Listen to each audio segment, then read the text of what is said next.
أعوذ بالله من الشيطان الرجيم.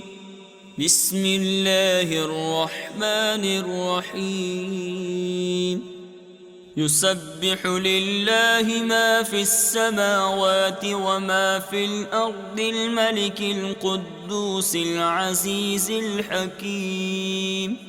هو الذي بعث في الأميين رسولا منهم يتلو عليهم آياته ويزكيهم ويعلمهم الكتاب والحكمة وإن كانوا من قبل لفي ضلال مبين.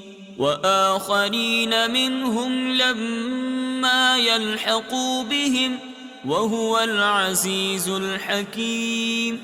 ذلك فضل الله يؤتيه من يشاء والله ذو الفضل العظيم. مثل الذين حملوا التوراة ثم لم يحملوها كمثل الحمار يحمل أسفارا بئس مثل القوم الذين كذبوا بآيات الله والله لا يهدي القوم الظالمين. قل يا أيها الذين هادوا إن زعمتم أنكم أولياء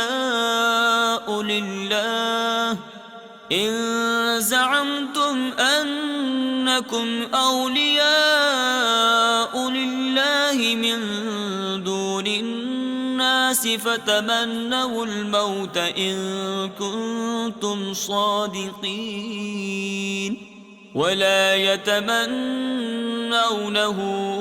أبدا بما قدمت أيديهم والله عليم بالظالمين. قل إن الموت الذي تفرون منه فإنه ملاقيكم ثم تردون إلى عالم الغيب والشهادة فينبئكم بما كنتم تعملون. يا أيها الذين آمنوا إذا نودي للصلاة من يوم الجمعة فاسعوا إلى ذكر الله وذروا البيع ذلكم خير لكم إن كنتم تعلمون.